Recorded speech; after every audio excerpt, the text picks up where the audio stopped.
a further liquidity crunch, which could bring gold momentarily down below these $3,900, $4,000 lows. But if it does, we can see that it's being triggered by the banking system or something in the financial system. We'll know that the Fed is already acting. We're only going to have one more financial crisis until the dollar is printed to death into oblivion and inflation overtakes everything into hyperinflation. Potential bottom here, and it doesn't look like gold is going any lower. It could possibly, I just don't think so. We'll see what happens. I'm prepared for either way. That first, gold tends to sell off or correct, and the stackers and other people who own gold and other real assets will restructure the capital structure of the planet, and it's going to be the biggest transfer of wealth in history. We have here for 7 months, gold was predicting some kind of a liquidity event in the 7 months leading up to that event on September 28th.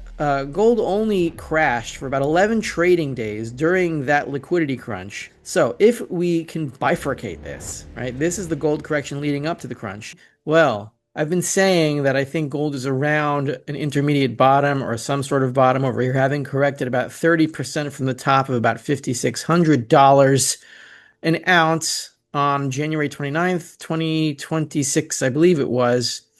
And so if we're around a bottom now and we haven't had a liquidity crunch yet, wouldn't you think that the liquidity crunch would bring gold down even further? So this isn't really a bottom. And I thought that was a pretty legitimate question.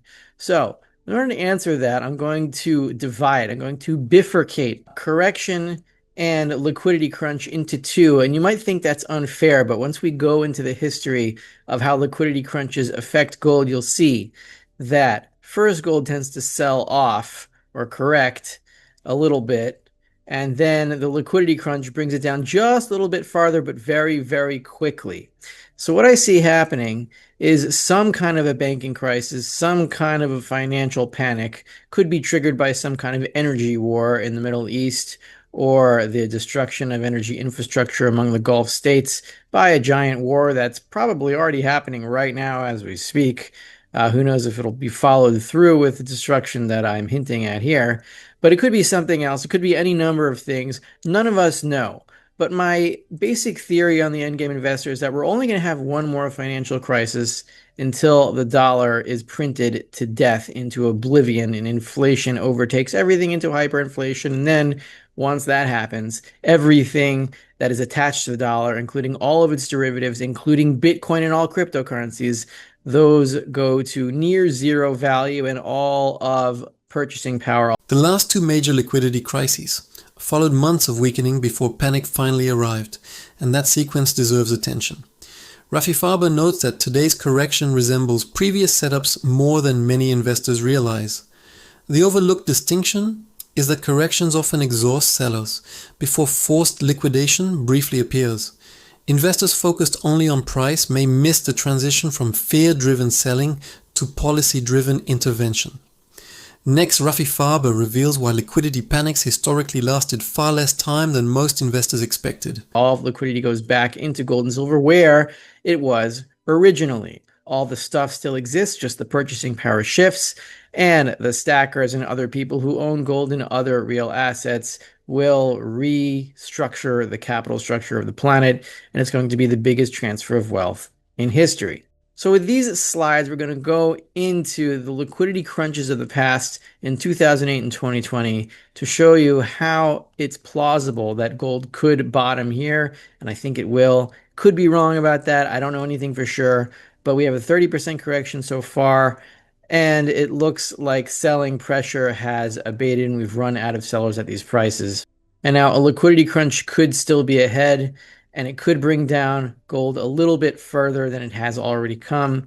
But the liquidity crunch is going to be so quick, because you'll see how quick it was even in 2008 and especially in 2020. It's only going to be a few days.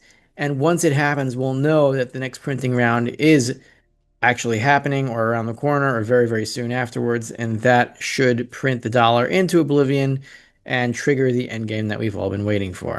Okay, first slide here we have going back in time to 2008. This was the 2008 gold correction / crash, and it might surprise you as to how it actually played out. So the first thing we had was we had a high in gold On March 17th, 2008, at $1,030, that was an all-time high in the gold price. Markets often recover confidence long before the underlying monetary problems are actually resolved.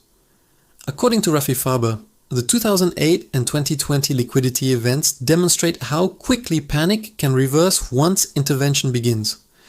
The broader contradiction is that emergency policies are presented as temporary while repeatedly expanding long-term currency supply. For wealth preservation, understanding policy reactions matters as much as predicting market declines. Next, Rafi Farber exposes what the 2008 timeline quietly reveals about central bank responses before most investors noticed. And for 7 months after that, until September 28th, I believe it was. No, actually, it was a little bit later than that. It was in October. So the liquidity crunch, I think, is pretty much agreed that it started in earnest on September 28th, 2008, which is when everything started crashing. The Fed started moving on printing a bunch of QE, whatever it was. So we have here for 7 months, gold was predicting some kind of a liquidity event in the 7 months leading up to that event on September 28th. So we had a correction that was as much as 30% down here. But what's actually pretty surprising is that gold moved way back up, leading up to the immediate uh, preceding events to the September 28th liquidity event here. So for 7 months, I'm saying basically we had a 30% correction, as much as a 30% correction, but it re the correction corrected, meaning went from 30% to only down 10% by the beginning of October. So if we compare that to what's happening today, we see that we've had about a 30% correction over 6 months. 2008 was about a 30% correction over 7 months. So that does lend credence to my theory that we have a very possible potential bottom here at just below 4,000. And it doesn't look like gold is going any lower. It could possibly, I just don't think so. We'll see what happens. I'm prepared for either way. But if you look at these two charts from 2008, with gold on the top and S&P 500 on the bottom, to line up the crash or the liquidity event with the gold price action at the time. Retail investors often mistake volatility for weakness, yet history frequently shows the opposite before major policy shifts. What Rafi Farber is highlighting is that gold began recovering even before the full financial panic unfolded in 2008. That raises an uncomfortable question. Are markets signaling future monetary intervention before policymakers admit a crisis exists? Missing that distinction can leave investors reacting after institutional positioning is already underway. Next, Rafi Farber reveals why gold's behavior diverged sharply from the broader market during the height of the crisis.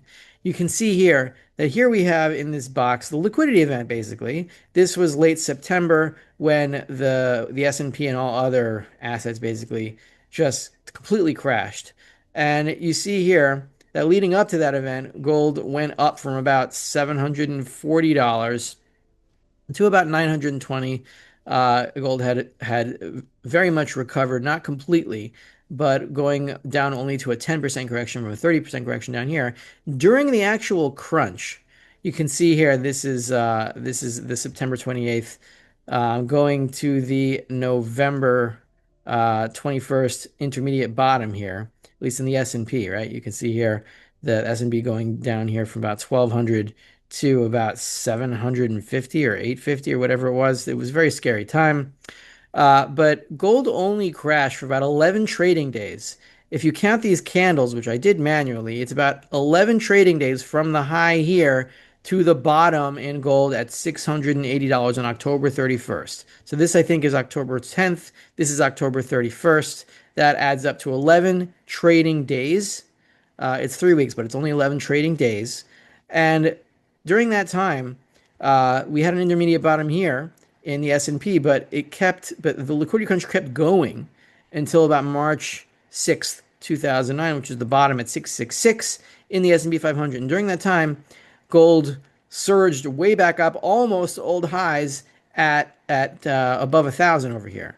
So what I'm saying is that gold only crashed for about 11 trading days during that liquidity crunch, which is not a very long amount of time here. So if we can bifurcate this, right, this is the gold correction leading up to the crunch.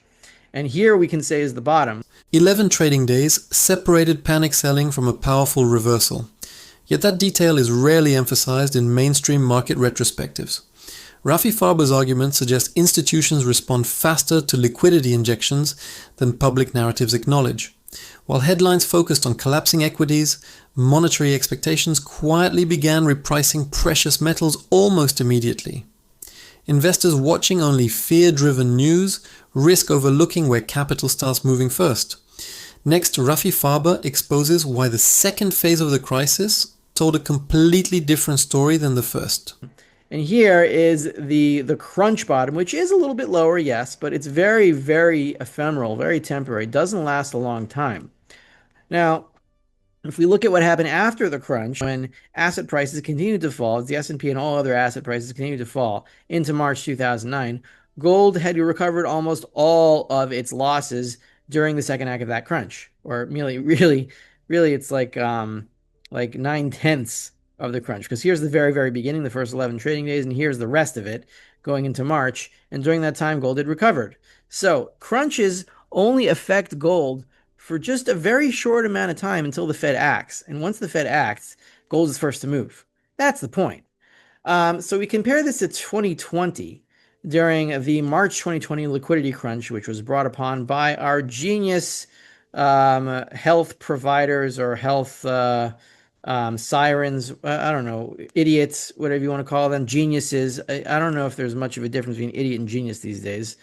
Kind of the same thing. But during that time, gold crashed for about 5 trading days during that liquidity crunch from the top here to the bottom here. Only 5 days. So compare that to the 11 days of the crunch in 2008. You have a 5-day crunch here, and gold was the first thing to recover before other asset prices did. Way before other asset prices got to old highs, gold was the first to recover. And I think it's going to be the same thing this time. I would say that we are near, or we have already hit a bottom or an intermediate bottom in gold prices here. The biggest investment mistakes often happen during the shortest periods of panic.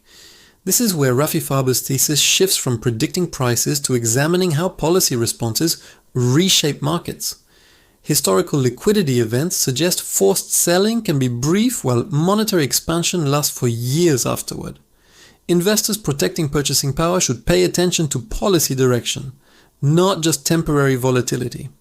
Next, Rafi Farber unravels why today's correction may already be approaching its final stage despite widespread pessimism. I think they're going to get much below 3,900 or something like that. We've already had a 6-month correction. That's pretty much what we had in 2008. And then in 2008, after that 6-7 month correction, we had a liquidity crunch, which brought gold down for 11 more trading days, very briefly, until the bottom at 680. And from there, it never got any lower than that. So yes, we could have a further liquidity crunch, which could bring gold momentarily down below these $3,900, $4,000 lows. But if it does, and we can see that it's being triggered by the banking system or something in the financial system, we'll know that the Fed is already acting, and this is going to be reversed. In 2008, it was 11 days. In 2020, it was 5 days. This time, it could be 2-3 days or even shorter.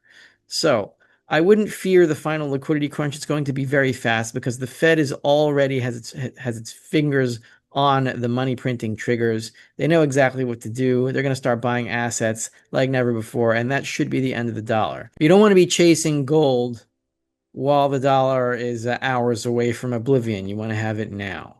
So get your dirty man safe. Use code endgame10 at checkout for 10% off. Get some gold positions and store some of them, not all of them, but some of them, maybe with Keith Weiner at Monetary Metals to earn interest on your gold in gold and silver terms, 100% backed, as always, with honest gold dealers like Monetary Metals, and pick whatever you prefer.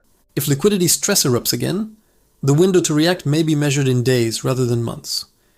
Rafi Farber notes that previous crises produced sharp but remarkably brief declines before aggressive monetary intervention changed market direction.